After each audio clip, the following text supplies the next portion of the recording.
Bismillahirrahmanirrahim. Assalamualaikum warahmatullahi wabarakatuh.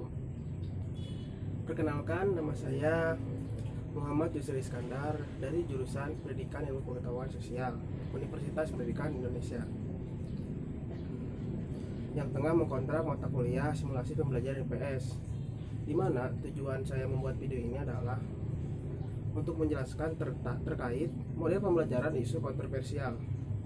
Nah, tanpa berlama-lama lagi, pembahasan yang akan saya pertama diawali adalah yang pertama itu adalah pengertian dari model pembelajaran isu kontroversial. Model pembelajaran isu kontroversial merupakan pembelajaran untuk memberikan pemahaman terhadap isu-isu yang terjadi di masyarakat maupun di lingkungan siswa itu sendiri, yang kemudian diintegrasikan menjadi sebuah materi pembelajaran dalam kegiatan mengajar belajar di kelas.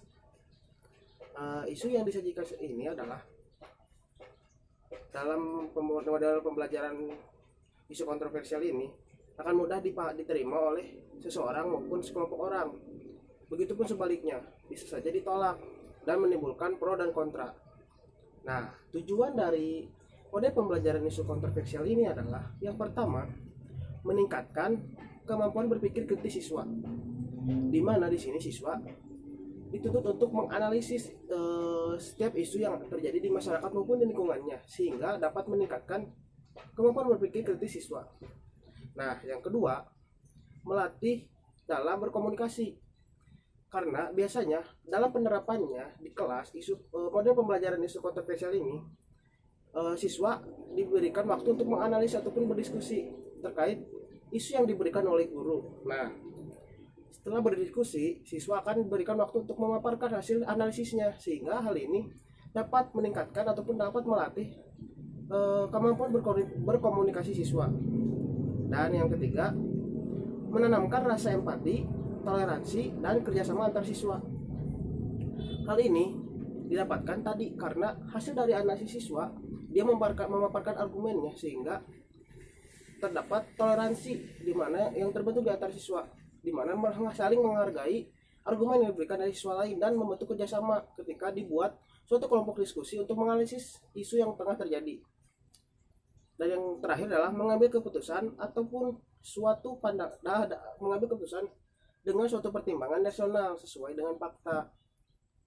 Tadi dia dituntut untuk menganalisis suatu isu kontroversial, sehingga dalam mengambil keputusan dia mempertimbangkan secara rasional dan sesuai dengan fakta. Nah, dan yang ketiga adalah langkah-langkah dari pembelajaran isu kontroversial.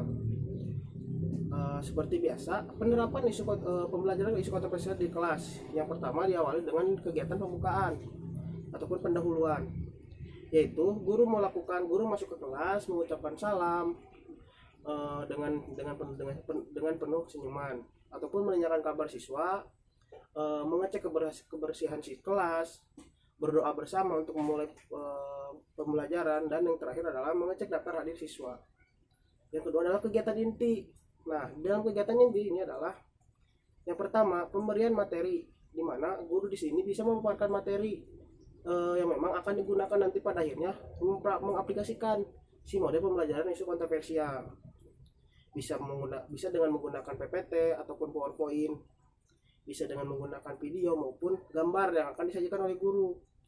Nah, di sini saya mencontohkannya dengan materi lembaga sosial, di mana di lembaga sosial sendiri ada lembaga hukum, lembaga agama, dan yang lain sebagainya. Nah, setelah itu bisa dengan pengaplikasiannya sendiri, bisa dengan membentuk kelompok 4-5 orang per kelompoknya. Nah, dan di siswa sendiri bisa diberikan suatu tugas ataupun bisa diarahkan untuk berdiskusi dengan, misalkan pertama dihadirkan suatu video ataupun tayangan yang memang mengandung isu kontroversial di dalamnya, dan siswa diberikan waktu untuk berdiskusi ataupun menganalisis di kelompoknya. Setelah diberikan waktu tersebut, barulah siswa diberikan waktu untuk memaparkan argumennya dari hasil analisis ataupun diskusi yang memang tadi telah diberikan. Nah, di sini akan terbentuk rasa toleransi dan empati tadi, yaitu tujuan pembelajaran isu kontroversial sendiri dan kerjasama yang baik antar siswa. Diharapkannya siswa di sini dapat menghargai setiap argumen yang dikeluarkan oleh temannya. Nah, berikutnya adalah penarikan kesimpulan, di mana guru di sini mengarahkan siswa untuk menarik kesimpulan dari hasil diskusi tadi. Nah, setelah itu adalah apresiasi guru terhadap siswa dengan hasil diskusinya. Dan yang mungkin yang berikutnya adalah penutup seperti biasa, yaitu guru memberikan kesimpulan dari pembelajaran yang ataupun yang telah dilaksanakan. Guru memberikan suatu refleksi dan guru-guru bisa saja memberikan tugas untuk pertemuan berikutnya. Nah, dari isu kontroversial sendiri, model pembelajaran isu kontroversial sendiri, apa sih materi yang cocok untuk digunakan dalam pengaplikasian, ataupun materi yang cocok mana yang memang cocok dengan model pembelajaran isu kontroversial. Dalam mata pelajaran IPS hampir banyak materi yang memang cocok untuk, ataupun model pembelajaran isu kontroversial ini cocok ketika mau diaplikasikan di kelas, khususnya pada mata pelajaran IPS.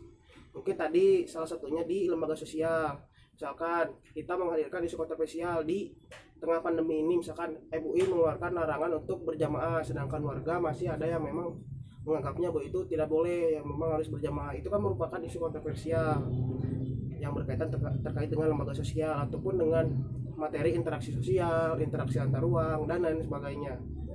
Nah, untuk contoh aplikasinya sendiri, tadi yang pertama bisa dengan diskusi kelompok, di mana siswa diberikan stimulus tadi, suatu video yang mengandung isu kontroversial, ataupun siswa sendiri dibagi kelompok pro dan kontra yang memang nanti akan membahas isu kontroversial yang tengah terjadi.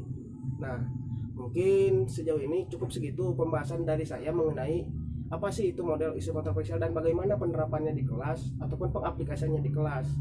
Kurang lebihnya mohon maaf karena saya juga masih belajar.